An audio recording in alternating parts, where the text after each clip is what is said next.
Eu congrego na Igreja Batista Betel, Levando Cordeiro. Sou pastoreado pelo pastor Elias Silva. Lá eu me tornei embaixador da causa da Igreja que protege. E peço sua ajuda em oração. A causa da Igreja que protege é a causa contra o abuso na juventude e na infância, ou contra a pedofilia. Nós lutamos contra a pedofilia. Talvez você não saiba, mas em 24 horas acontece aproximadamente 320 casos de abuso sexual. Se você ainda não assistiu, assista depois do Som da Liberdade. Isso vai abrir os seus olhos.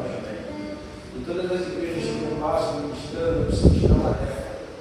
O seu filho, a sua filha, o seu neto, ele não pode dormir na casa do valhadeiro que você não conhece o pai e a mãe. É melhor você pecar por excesso do que por omissão. Essa criança é responsabilidade sua. Nada de tirar foto no final do ano no colo de Noel e livro. Ela não pode ir no banheiro no shopping sozinho, você precisa abrir o olho. Aonde tem criança, tem predador. O último caso que nós pegamos foi uma criança de 6 meses. Então a causa que a nossa igreja defende, ela carece das suas orações. Carece da sua ajuda. E enquanto que você para nos ajudar em oração. A glória do Senhor, esse ano nós conseguimos colocar atrás das grades 49 pedófilos. E eu preciso da sua ajuda. Como você vai me ajudar? Orando.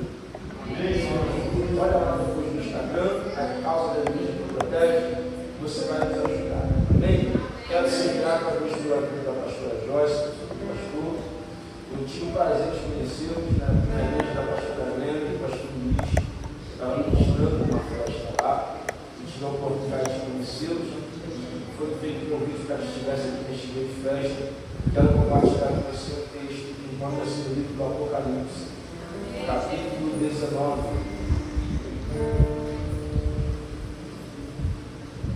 Versículo 7. Livro do Apocalipse, capítulo 19, versículo 7.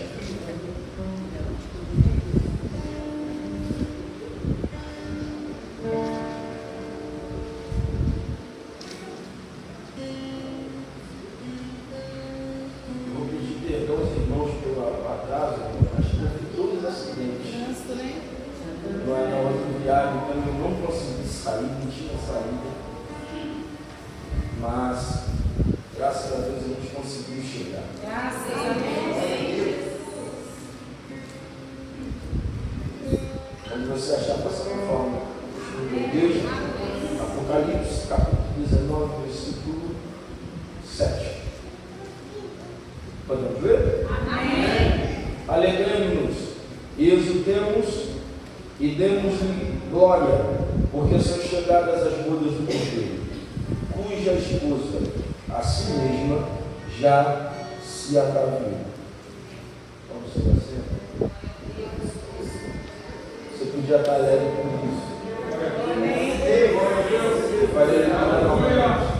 Alegremos-nos e exultemos e demos-nos a ele glória, porque são chegadas as bodas do Cordeiro, cuja esposa, a si mesma, já se ataviou. As bodas do Cordeiro para a igreja que sobe. Amém. E aqui ela já não é mais noiva, houve um casamento. Amém. E eu quero compartilhar com você nesse primeiro dia de festa aqui o céu que deu como direção quando eu coloquei os meus pés aqui. Nós estamos no livro do Apocalipse. Geralmente, quando abre esse livro do Apocalipse, é um livro onde o povo da igreja tem até medo de abrir. Tanto o Apocalipse como o Gênesis são os dois livros mais fáceis de abrir na Bíblia. O Gênesis porque é o primeiro, o Apocalipse porque é o último. E geralmente quando se prega uma palavra no Apocalipse, dá uma tremedeira da igreja, dá um desespero, e o povo parece que vai acontecer alguma coisa, que vai sair do âmbito natural. Mas no meu campo interpretativo, o livro do Apocalipse, ele só é um alerta para a igreja para que vai subir, mas ele é uma mensagem explícita para a igreja que fica. Então, para nós que somos a igreja que vai subir um alerta. Que alerta é esse? Se cuida para não perder o que recebeu. Amém. Mas para a igreja que vai ficar, não é simplesmente só uma mensagem, é um decreto de Deus. Só que o livro do Apocalipse, ele é escrito por João. João, ele é o único dos discípulos que não tem nenhum tipo de morte como martírio. João, ele não morre a fio de espada, ele não morre apedrejado, ele não morre crucificado. João é um dos discípulos que vai ter a oportunidade de caminhar com Jesus e de caminhar até o final da crucificação. João é o mesmo João que caminhou com Jesus por aproximadamente 3 anos, 6 meses e 17 dias. O João que está aqui escrevendo essa revelação, ele só escreve essa revelação porque ele agora é preso pelo testemunho da palavra. Sendo João preso pelo testemunho da palavra, quem dominava o império, ou quem sentava no trono de Roma na época, era o imperador Flávio Tito Domiciano. Domiciano, ele não é diferente de Calígula, Domiciano não é diferente de Adriano, Domiciano também não é diferente de Nero. Nero é um dos maiores responsáveis pelo que nós chamamos de martírio dos cristãos. Nero, um dia, ele resolve debilitar-se, colocar fogo numa cidade. E quando ele coloca fogo nas cidades, quando os romanos chegam até o palácio para dizer que as cidades estão pegando fogo, Nero diz que isso é culpa dos cristãos. Neste momento que Nero acusa os cristãos de colocarem fogo na cidade, todos os cidadãos de Roma se voltam numa rebelião, numa revolta contra os cristãos. Por que eles se revoltam contra os cristãos? Porque 10 cidades de Roma são atingidas. 4 cidades são preservadas, e as cidades que são preservadas é onde tinha um povo cristão.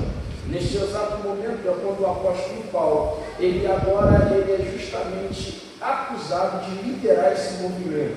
Nero, para quem não sabe, é aquele que vai fazer os cristãos de tocha humana no seu jardim. Ele vai levar eles até o anfiteatro Flaviano, que você conhece como Coliseu de Roma. E lá, eles tinham a oportunidade de dizer se eles morriam por servir a Cristo ou levavam a Cristo e viviam. A coragem daquele povo era tão grande, a coragem daquele povo era tão tamanho, que eles estavam dispostos a ser devorados por leões, por tigres, por ursos, mas não levavam a Cristo. Por causa desse ato, haviam conversões genuínas.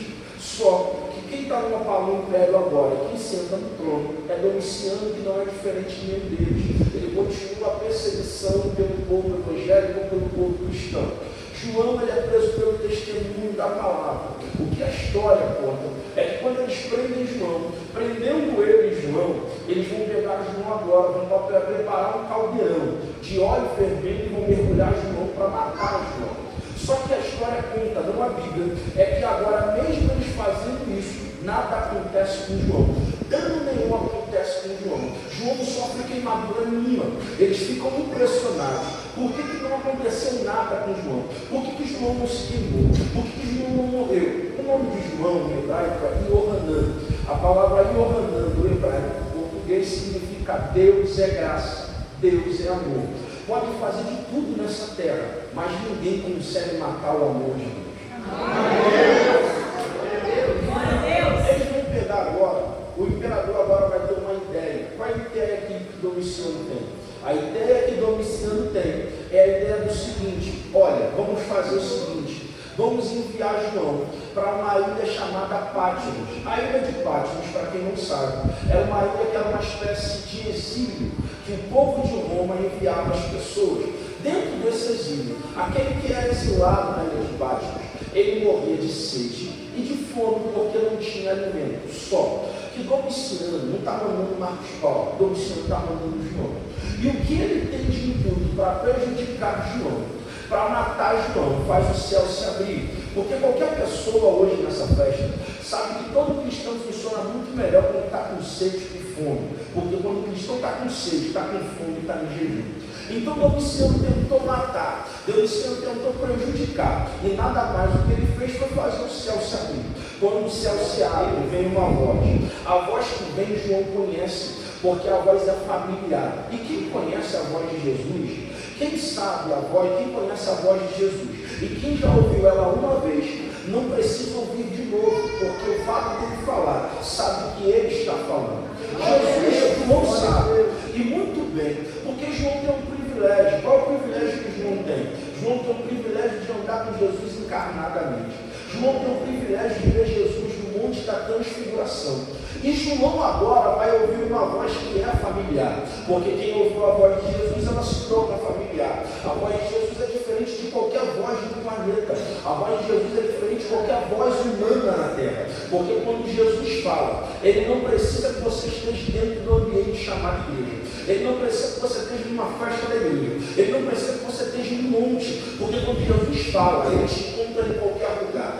Porque quando ele vem, no livro de João, ele deixa uma mensagem. Qual é a mensagem que ele deixa? Ai, os ovelhas conhecem a voz do seu pastor. E a voz do pastor não está condicionada ao tempo. A voz do pastor não está condicionada a uma festa. A voz do pastor não está condicionada ao âmbito religioso. A voz do pastor, ela está condicionada aos ouvidos da ovelha. Vou repetir. Amém. A voz do pastor não está condicionada à festa. A voz do pastor não está condicionada à igreja. A voz do pastor não está condicionada a uma reunião. A voz do pastor é condicionada à ovelha. Se a ovelha estiver ouvindo a voz do pastor, ela vai ouvir no trabalho, ela vai ouvir na escola, ela vai ouvir na faculdade, ela vai ouvir na célula, ela vai ouvir na festa.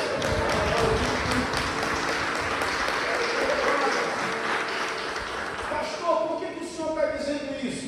É simplesmente o que o João quer que a gente entenda, que só ouve a voz do pastor quem é ovelha.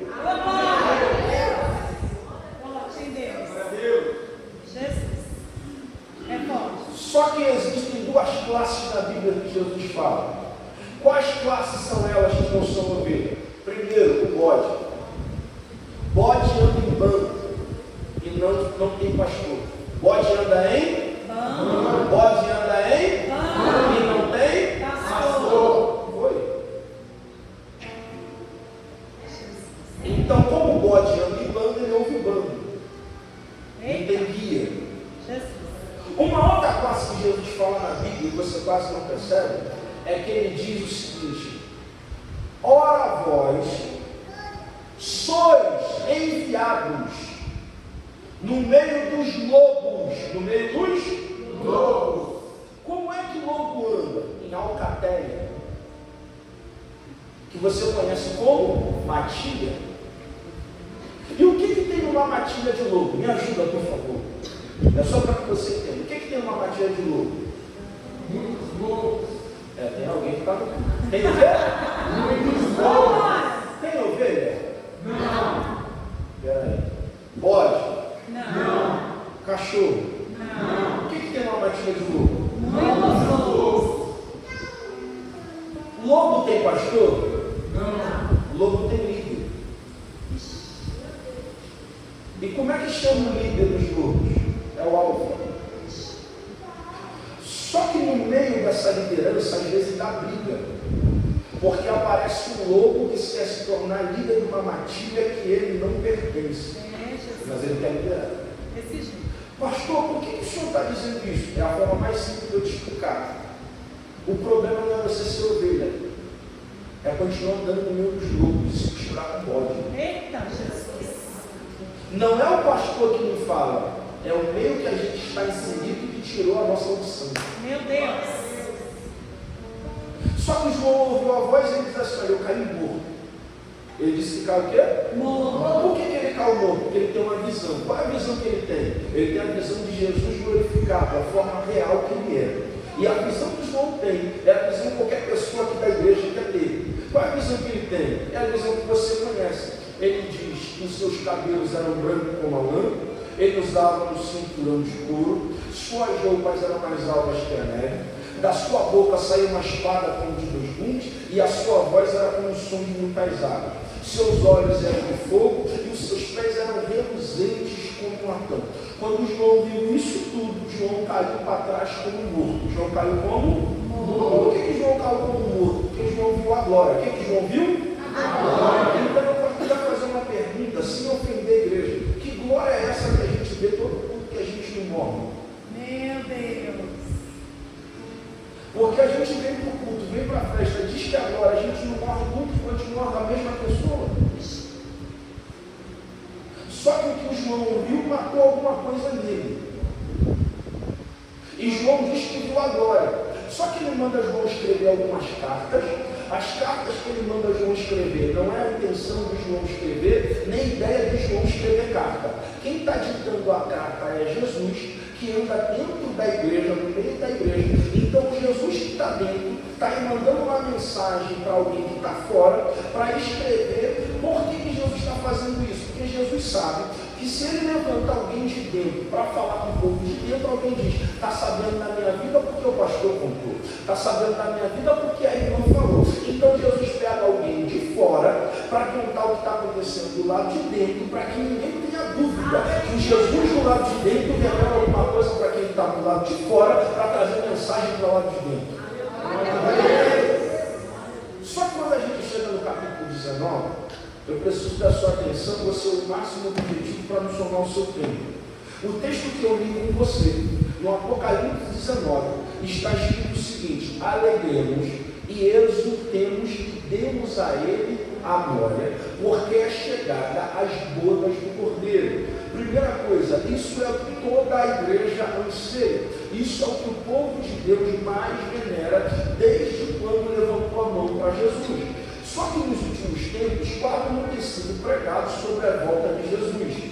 Ele não está demorando, ele só está esperando o propósito se cumprir. Qual é o sinal da volta de Jesus? Se você quer saber o sinal da volta de Jesus, chega na internet e pesquisa se o Evangelho já chegou em todas as partes do planeta.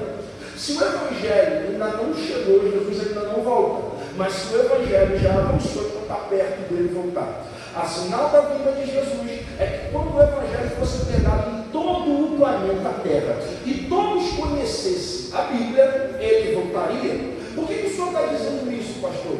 Porque aqui agora, Jesus agora vai ter as bodas do Cordeiro. E o texto diz: a sua esposa, a sua esposa já está vestida. Então a primeira coisa que você precisa entender, que durante todos os 65 livros da Bíblia, não é esposa, é noiva. No Apocalipse torna-se esposa. Para tornar-se esposa tem que ter um casamento. Não tem como ter casamento, não tem como ser esposa se não casar. Tem como? Não. Então, para ser esposa tem que casar. Qual é a simbologia que é usada para a igreja? A igreja é a noiva. Jesus é o noivo. Pois bem, para que você entenda, eu preciso falar de duas classes na Bíblia que não casam e não chegam a ser noiva. Qual é a primeira classe na Bíblia que não casa e não vira noiva? Se não vira noiva, não pode casar. A primeira classe na Bíblia que não vira noiva é a classe que é chamada de concubina. Quem são as concubinas? As concubinas, você vai ver muito falar delas no Primeiro Testamento, que Salomão tinha um monte de concubinas. Isaac, Abraão teve concubina, Jacó teve concubina. Qual é a função da concubina? A função da concubina na época, ela era uma escrava. E qual era a sua função? A função da concubina era simplesmente uma. Era como fosse amante nos dias de hoje. E qual era a função dela? Simplesmente dar prazer sexual para o homem, nada mais do que isso. Então a concubina se fazia, ou se ela ficava feliz, tendo um momento de prazer. Qual é a primeira igreja que nós temos no século XXI? A igreja concubina. Que igreja é essa chamada de concubina? A igreja concubina é a igreja que se satisfaz com um momento de prazer. Um momento de prazer é suficiente. 2 horas de culto está maravilhoso. Um momento de pular está ótimo. Um momento de rodar está ótimo. Um momento de cantar é maravilhoso. Mas isso é só momento. E momento é tudo aquilo que uma hora passa. Qual é a função da concubina? A função da concubina era só sentir prazer. Sentir o prazer, ela está satisfeita. E como é que a gente vive nos dias de hoje? A gente vive nos dias de hoje e a gente tem uma igreja. E que igreja que a gente tem? Que se satisfaz com o momento de prazer. Uma igreja que é do momento, que satisfaz com o momento. Que momento é esse? Olha, eu estou feliz com o momento de louvor. Eu estou feliz com o momento agora que Deus me visitou. Eu estou feliz com o momento que eu estou vivendo. Só lembro de uma coisa, é momento. E o que o momento gera? Prazer. Então a igreja concubina é a igreja que o prazer para ela já é o suficiente. Ela não quer compromisso. Por que ela não quer compromisso? Porque ela só gosta do prazer. Então entenda bem uma coisa na noite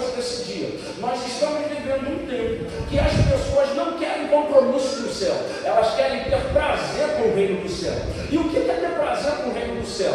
É vir para o culto e ser curado. É vir para o culto e a porta abrir. É vir para o culto e Deus manifestar. Para isso ela já está suficientemente bem. E ela entende que esse momento para ela é maravilhoso. Por que é maravilhoso? É maravilhoso porque ela não precisa ter compromisso. Pastor, por que o senhor está dizendo isso? Eu estou te dizendo isso porque talvez nós éramos uma igreja que tinha compromisso e abrimos mão do compromisso só para viver de prazer. O prazer de uma festa, o prazer do louvor, o prazer da palavra. E depois disso, olha, está tudo bem, eu não preciso ter compromisso com nada, porque o prazer para mim já é suficiente. Qual é a segunda igreja? A segunda igreja que nós vemos é essa igreja que nós podemos chamar de meretriz. Porque se eu falar a palavra prostituta, talvez você vai entender que é um insulto ou é uma palavra muito forte. Só que a palavra prostituta ela está na Bíblia. Então, para ficar mais bonito e você não se ofender, eu vou chamar de meretriz. Quem é a meretriz? A meretriz você tem uma ideia. Qual a ideia que você tem? Olha, pastor, para falar dessa igreja fica um pouco difícil. Por quê? A meretriz é aquela que ela deitava com as pessoas, ela se relacionava com os homens. Só que a ideia da meretriz não tem nada a ver com simplesmente deitar. Quem era a meretriz? A meretriz podia ser uma escrava, a meretriz podia ser uma viúva, a meretriz podia ser uma estrangeira. E a meretriz, em casos extremos, ela podia ser uma mulher que resolveu se divorciar para viver da prostituição. Você lembra do livro de Oséias? Você lembra do livro? Já leu o livro? Você já viu que Deus vai mandar um profeta casar com uma prostituta? Não é a prostituta que vai casar com o profeta, mas é o profeta que vai casar com a prostituta. Por que Deus faz isso? Porque a prostituta simbolizava Israel. Simbolizava quem? Israel. Por que a prostituta simboliza Israel? Deus está dizendo que ele é um marido que ama e Israel continua a se prostituir e a viver outros amores, ter outros relacionamentos, abandonando seu marido que ama. Deixa eu te fazer uma pergunta. Quem é casado aqui? Levante sua mão. Nossa, que ano, você está bem animado para ser casado. Quem é casado aqui? Levante sua mão. Glória a Deus. Ó, tem um glória a Deus. Quem é casado? Levante sua mão. Aleluia! Pois bem, as mulheres que são casadas, levante a mão. Posso te fazer uma pergunta?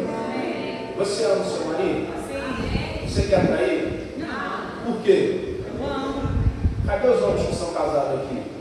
Glória a Deus! Isso, aquele ali. Viu? Então, glória a Deus. Levante a mão os homens que são casados. Você ama a sua esposa? Amém. Quer traí-la? Não. Por quê? Porque você? Só que Deus agora mandou um profeta casar com uma prostituta. O profeta ama a prostituta, mas a prostituta não ama ele. Traduz, pastor. A mulher que é a prostituta simboliza a igreja, ou simboliza Israel, e o profeta simboliza Deus. Você compreendeu? Então, quem somos nós? A gente somos um povo que diz que ama a Deus, nós somos um povo que diz que tem compromisso com Ele, mas não é disposto a trair. Jesus amou. Essa foi forte. Por que a gente trai Ele? Porque a gente sabe que Ele perdoa sempre e está disposto a reatar o relacionamento. Só que nós temos uma segunda igreja. Qual é a primeira igreja? Vamos comigo. Qual é a segunda? É a prostituta. Pastor, por que o senhor está falando dessa igreja? Para te mostrar que essa igreja também não noiva. A igreja que não noiva, ela não casa. E pastor, quem é a igreja? Não é a parede, a igreja é você. Amém. Só está vindo essa festividade, não é porque o tempo está aberto, é porque a igreja quer você se reunir no tempo. Então a concubina não casa. Por que ela não casa? Porque ela só quer prazer. Por que a prostituta não casa? É bem simples, irmão. Porque a prostituta, ela é aquela que fazia questão de colocar uma roupa para mostrar quem ela era. Ela fazia questão de se expor. Ela fazia questão de se apresentar quem era. Então toda prostituta na época, ela fazia questão de mostrar através da roupa quem ela era. Então eu não preciso dizer para você que quem é noiva sabe se vestir e quem é no reino sabe como se comportar. Pastor, mas qual é o culto da prostituta? O culto da prostituta não é deitar com alguém. O culto da prostituta não é só coabitar com outro homem. O culto da prostituta é bem simples. Qual é a frase que a prostituta tinha? Olha, se quiser ter relacionamento comigo, se quiser ter alguma coisa comigo, tem que me dar alguma coisa em troca. A prostituta, o problema dela não é deitar. O problema é que para ter alguma coisa com ela tinha que dar alguma coisa em troca para ela. O que acontecia com a prostituta? Ela não media com quem ia se relacionar se desse alguma coisa para ela. Ou seja, para se relacionar com ela, tem que dar alguma coisa em troca. Pastor, traduz.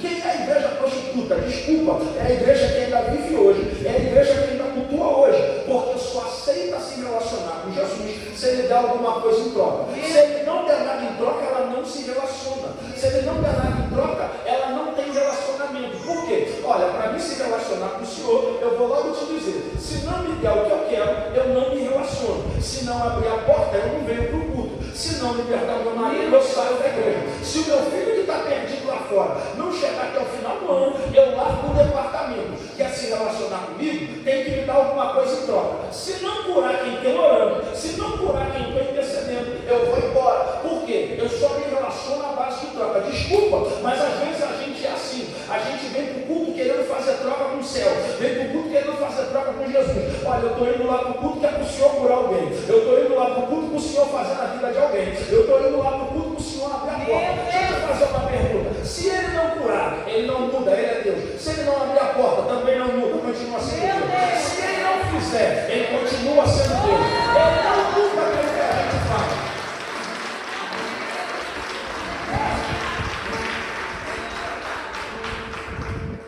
Qual é o nosso problema como igreja? É que às vezes a gente parece uma meretriz. A gente só faz a base de troca. Eu vou orar se o Senhor quiser. Desculpa, para de dar dízimo, irmão. Devolver dízimo e dar oferta. Porque você vem aqui querendo que Deus prospere a tua vida financeira. Aí você vem no gasofilaço, mas você já vem pedindo que ele tem que dobrar isso na tua vida. Ele não tem que dobrar nada na tua vida. Porque se você aprendesse a lei do reconhecimento, você saía toda vez da tua cadeira pulando e saltitando. Porque toda a colheita que Deus te dá nem sempre é financeira.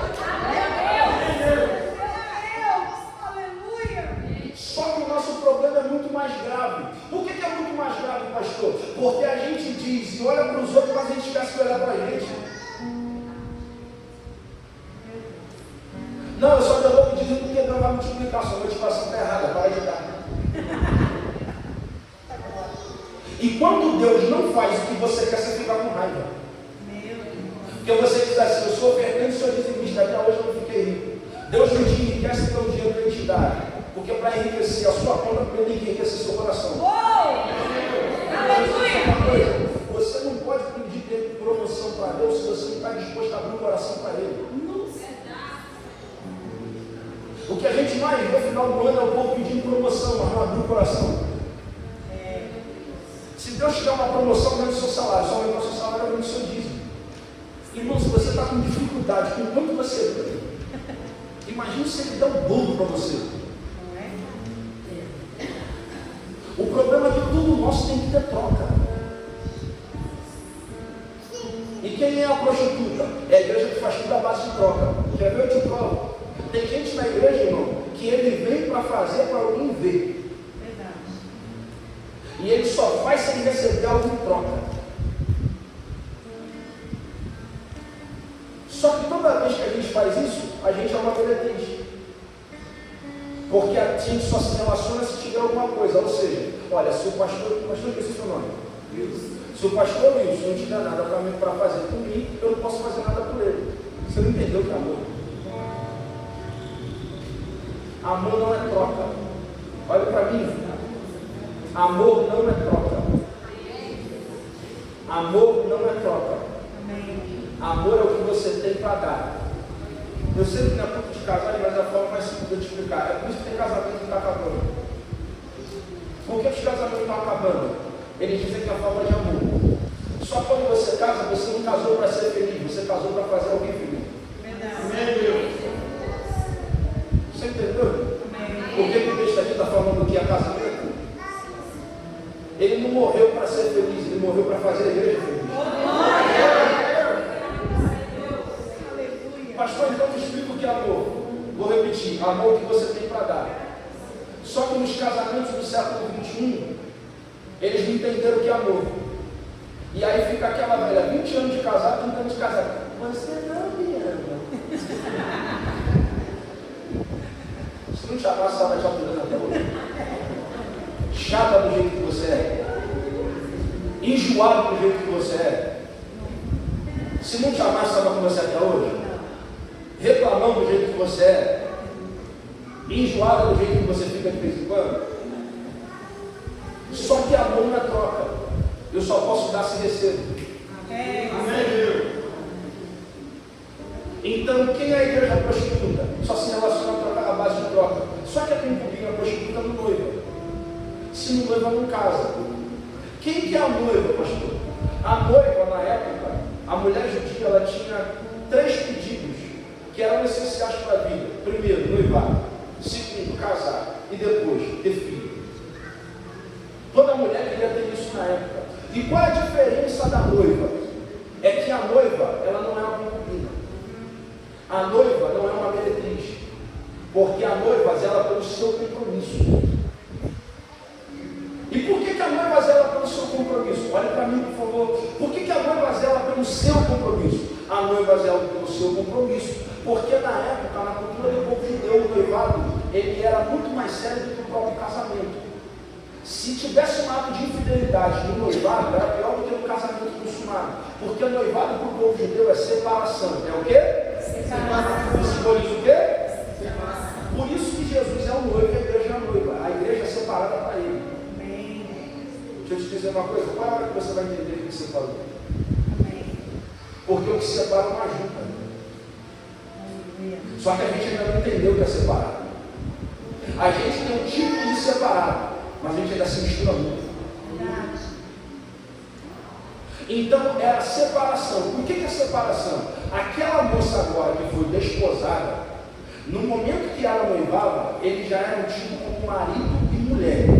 Eles não moravam na mesma casa, o noivo morava numa casa, a noiva morava na outra casa, e tinha um mensageiro que enviava. Esse mensageiro, ele era justamente aquele que mantinha o contato entre a noiva e o noivo. Eu estou tentando te explicar tudo isso aqui até chegar no casamento. Pastor, por que era tudo isso? E por que era dessa forma? Justamente a única forma de Jesus ser o noivo, a igreja ser a noiva. O noivo mora num lugar, a noiva mora no outro, e tem um mensageiro que vem manter a comunicação. Quem é esse mensageiro? É o Espírito Santo de Deus.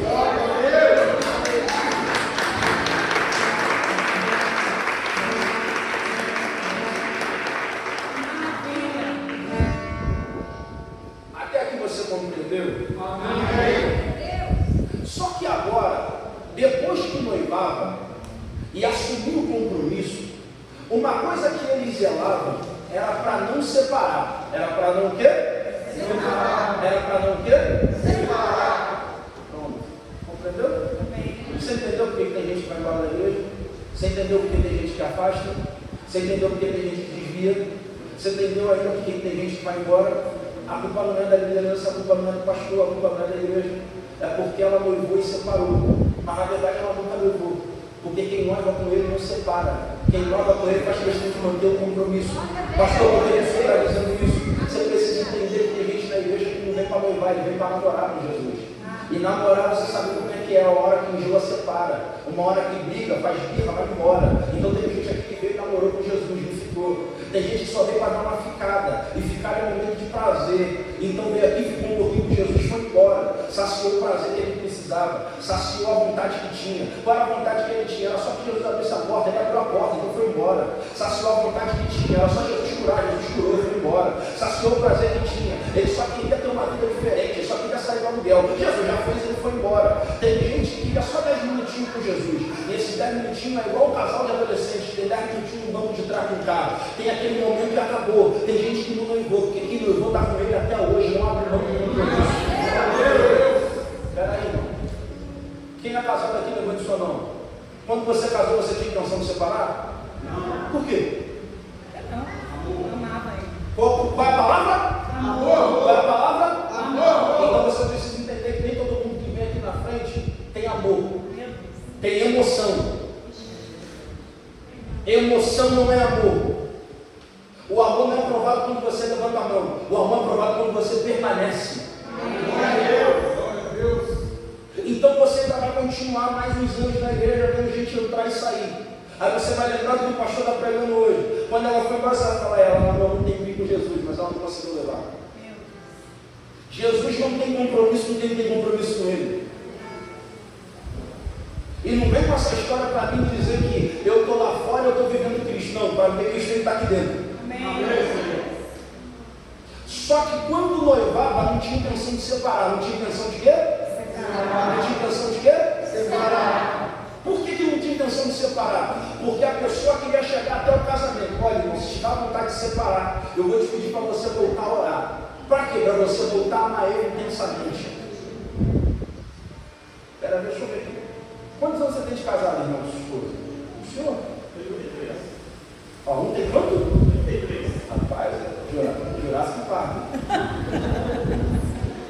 Jurassic Park, não o outro, mano. É o Jurassic Park. Você tem quanto? 33. Ah, não, tira. O pessoal aqui é do Jurassic Park. O senhor tem quanto, pastor? 15. O senhor é do Jurassic Park. É mais novo. Mas quem é casado aqui? Eu tenho que fazer isso para te explicar. Quantos anos a senhora tem de casado? 15. A senhora está no Jurassic Park. 24. A senhora já é do Jurassic Park. Eu tenho 21 anos. Fala, irmão. Quantos anos tem? A senhora está no Jurassic hoje também.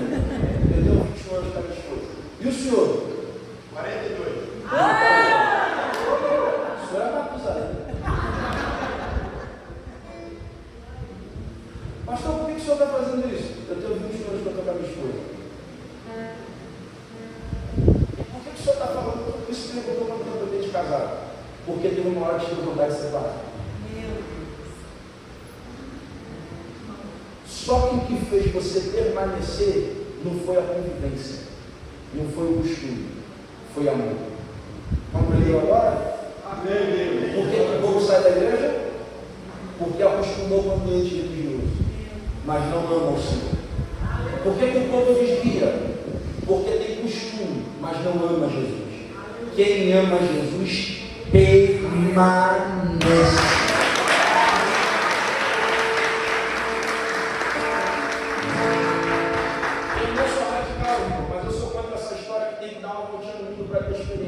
Você não tem que dar a volta em lugar nenhum, irmão. O lugar que você tem que ficar é onde o Senhor está. Amém. Como é que era firmado o compromisso? Da forma que eu te expliquei. Quem firmava compromisso de noivado, quem quer separar? Você quer separar de Jesus? Não. Você quer separar de Jesus? Não. Que triste, irmão, que a gente, a igreja que fala com a boca que não quer, mas a nossa atitude separa dele. Como é que acontecia o casamento? Aqui eu já caminho para o fim. Como é que acontecia o casamento? Depois que essa moça noivava, ela colocava o anel no dedo. Aquela mulher saia na rua, ela era tida como uma mulher diferente. Por que ela era diferente? Porque agora era noiva. E ninguém podia mais ter contato com ela. Ninguém mais podia ter nenhum tipo de relacionamento com ela. Porque ela foi separada para alguém. Então por que ela foi separada para alguém? Porque alguém fez dela uma noiva. Você compreendeu? Você ou eu, quem não veio do berço do Evangelho principalmente, ninguém te queria no mundo. O mundo não te quis, mas Jesus te quis do jeito que você era. Jesus te quis do jeito que você estava. Transformou você na noiva dele. Deu um banho na gente de misericórdia. Tirou a gente do lamaçal do pecado. Fez a gente ter uma nova vida nele. Desceu nas águas batismais.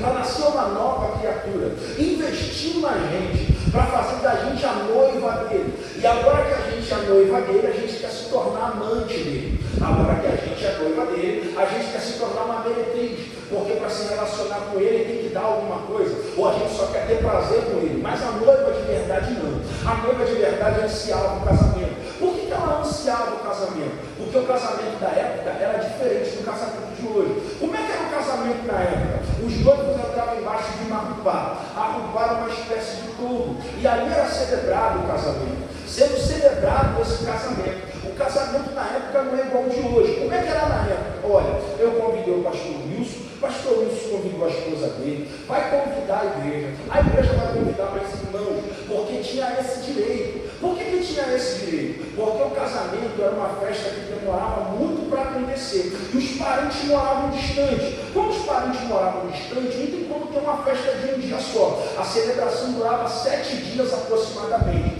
O que aconteceu no casamento? Os noivos chegavam diante da rupá, que era uma cobertura. Nessa cobertura era celebrado o seu casamento, mas o casamento de de verdade só acontecia quando os noivos entravam na câmara nupcial. Nessa câmara nupcial, o noivo e a noiva agora, eles iam ter um relacionamento. Esse relacionamento é o que dava verdadeiramente a identidade de casamento. Me explique, pastor, pois bem, aqui é a câmara nupcial, aqui é o quê? Câmara nupcial. Então o que acontecia? Enquanto o povo estava comendo, enquanto o povo estava bebendo, porque era festa, era o quê? Festa. E hoje aqui é o quê? Festa. Eles largavam a festa, largavam a comida, largavam a bebida e eles iam para a câmara nupcial. O que era essa câmara nupcial? É o famoso lugar que você chama de lugar secreto. Lá a noiva ia entrar com o noivo, ia entrar com quem? Com o noivo. E aí a noiva ia poder tocar no noivo, o noivo ia poder tocar na noiva. Eles iam ter um relacionamento, ia ter o quê? Relacionamento. Boa noite, bem-vindo à festa de 39 anos. Aleluia! Deus não quer o que você deu, a oferta que você trouxe. Ele quer voltar a relacionar. Oh, Deus. A gente vive uma igreja que é superficial. E por que é superficial, pastor? Porque o relacionamento profundo que tinha antes não tem mais hoje. O relacionamento da igreja hoje é pela rede social, não pelo lugar secreto. Meu Deus. E o que acontecia nessa câmara nupcial? Só entrava o noivo e a noiva. Só entrava quem? O noivo e a noiva. Então para de fazer coletivo quando Deus te chama no individual. Oh, glória a Deus. Quando a noiva entrava, ela ia ter agora, não é um momento com o noivo, ela ia ter relacionamento com o noivo. Ela ia ter o quê? Relacionamento. O problema é que agora a gente está tão superficial que a nossa vida está tão piloto automático que a gente não tem mais relacionamento, a gente só quer ter momento. Nossa. Aí a gente quer 1 hora de milagre com 3 minutos de oração. Ai. A gente quer que Deus derrame o poder no culto, mas a gente não chega sendo prova. A gente quer que Deus opere um milagre, mas a gente não coloca na brecha para o milagre acontecer. O que o Senhor está dizendo, pastor? O que eu estou dizendo é que a noiva saiu do lugar secreto e agora vive a rede social. E a rede social é o que? Momento. Lugar secreto é relacionamento. Você não prestou atenção, irmão? Quem é que está trazendo escândalo? É só o povo da rede social. O povo do lugar secreto continua de pé, continua crente. O senhor é contra a rede social, pastor? Não, eu só estou te dizendo que a rede social não traz lugar secreto para ninguém.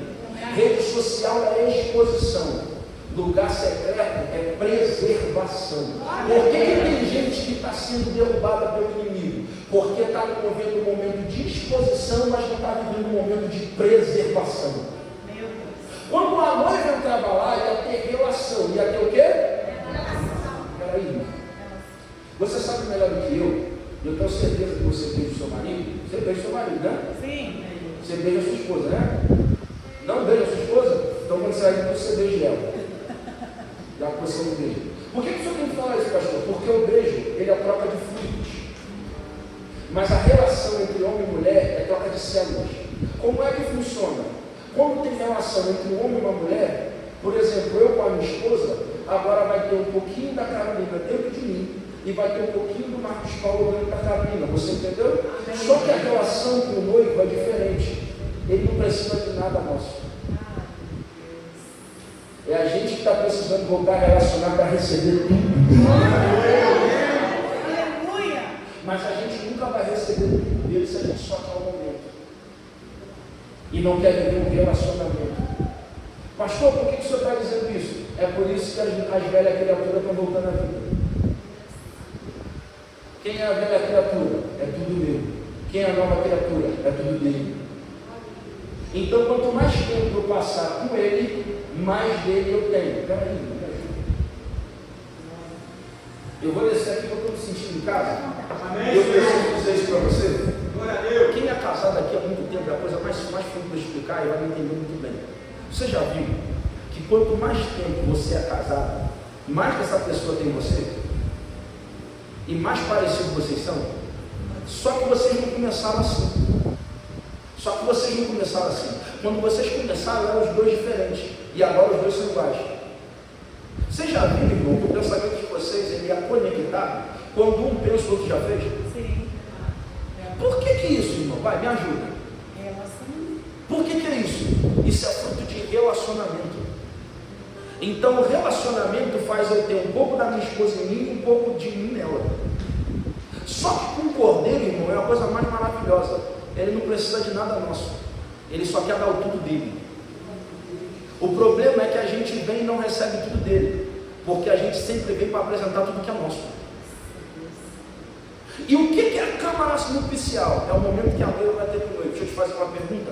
Qual foi a última vez que você desligou o celular, fechou a porta do seu quarto e você falou, agora ninguém fala, é só eu mesmo? Qual foi a última vez que a gente parou a nossa vida para dar atenção para ele? Sabe qual é a coisa mais engraçada? É que se a gente que é casado tem um cônjuge em casa, se o cônjuge não receber atenção, reclama ou não? Sim ou não? Sim. Eu vou falar uma coisa aqui que você vai concordar comigo. Quer ver deixar um cônjuge irritado é quando você está falando e ele está lá.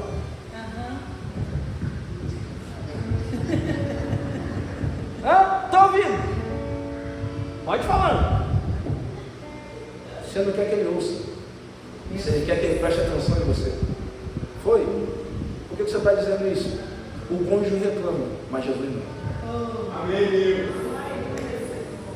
Qual foi o último dia que você tirou para dar atenção só para o noivo? E sentou e disse, eu sou a sua noiva.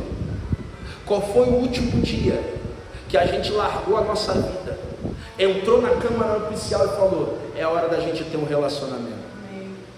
A gente fazia isso quando a gente levantou a mão. Agora que a gente tem tempo de casa, a gente olha para aquele lugar e a gente não acessa mais. Por que a gente não acessa mais? Porque se a gente acessar, sabe que ele vai cobrar alguma coisa. Quem somos nós? A gente quer ter o prazer, não quer ter responsabilidade. Você lembra do Gênesis capítulo 38? Que um homem chamado Judá tem filhos. Um dos seus filhos chama-se Onã. E ele vai casar com a irmã, com a mulher do seu irmão. Ele não morreu por causa de uma prática de masturbação. Onã morreu porque não cumpriu o leviato. Qual é a ordem do leviato? Se o irmão morreu, você casa com a mulher do seu irmão, você faz um filho nela, ou faz ela engravidar, e o filho que nasceu não é seu, ele continua a descendência do seu irmão. O que Onã fazia? Onã casou, Onã deitava-se com Tamar, mas jogava o sangue fora. Então Onã aproveita do momento da relação para ter prazer, mas ele não quer ter responsabilidade. Parece com a gente ou não? Fique de pé.